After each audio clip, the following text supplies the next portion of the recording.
Hello, it's Priscilla again. Today I'll be reading a story about two courageous people, Rosa Parks and Ruby Bridges. Do you know what courage means? Courage is the ability to face fear. Let's begin reading. Little Leaders, Bold Woman in Black History by Vashti Harrison. Rosa Parks. Growing up in Montgomery, Alabama, Rosa detested the rules of segregation, having to drink from different water fountains or being barred from whites-only restaurants. And in the South, rules for riding the bus were particularly harsh. A black person had to enter through the front door, pay the fare, exit the bus, and then re-enter through a rear door. Each bus had 3 sections: a whites-only section in the front, a black section in the back, and an overflow section in the middle. If the middle was empty, a black person could sit there. But if one white person wanted to sit in the middle, every black person would have to get up and stand in the back of the bus. In December 1955, after a long shift at work, Rosa waited for a bus with empty seats and finally got one with the seat in the overflow section. But before long, the white section became full, and Rosa and others were asked to move. Enough was enough for Rosa. She refused to give up her seat. The bus driver filed charges. Rosa was arrested and jailed. She used her one phone call to contact her friends at the National Association for the Advancement of Colored People, also known as the NAACP. Rosa was not the first person to fight these laws, and it wasn't even her first time. She had been arrested previously for defying bus rules. But her protest ignited a reaction that caught the attention of the whole country. Martin Luther King Jr. called for a boycott of all public transportation in Montgomery, Alabama.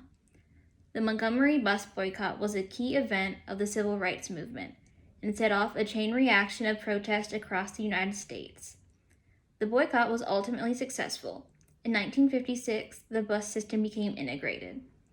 But there is still a long way to go in the fight for civil rights.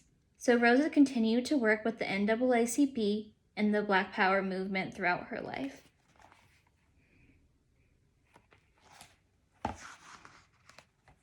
Now I'll be telling the story of Ruby Bridges.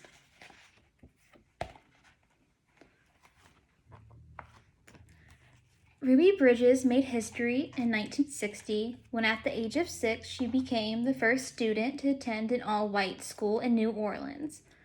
Although some other cities had already begun to desegregate, as was the law since a Supreme Court ruling in 1954 declared that separate but equal was in fact not equal, there were some cities where schools were still divided by color.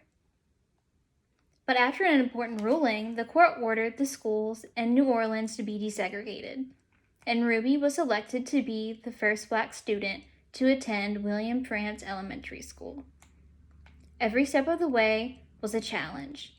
Long before her first day, Ruby had to take an exam even to gain admission to the school, one that was written in such a way that black students were less likely to pass. Her father feared what it might mean if she passed, but her mother pushed Ruby to take it for the sake of a better education. Many people did not support desegregation, and on Ruby's first day, protesters surrounded the school. Ruby had to be escorted by her mother and U.S. Marshals in order to enter. She was so young, it was hard for her to grasp what was going on. Many years later, she said she thought it was a Mardi Gras celebration because of the number of people out on the streets. She had no idea they were there to protest her. Once she was inside the school, the difficulties continued. White parents pulled their kids from classes, and many of the teachers refused to teach a black student. Only one person agreed to teach her, a young woman who had recently moved to Louisiana from Boston. Miss Henry became Ruby's only friend. During the fight for civil rights, Ruby became a symbol for the vulnerability all black Americans faced. The end.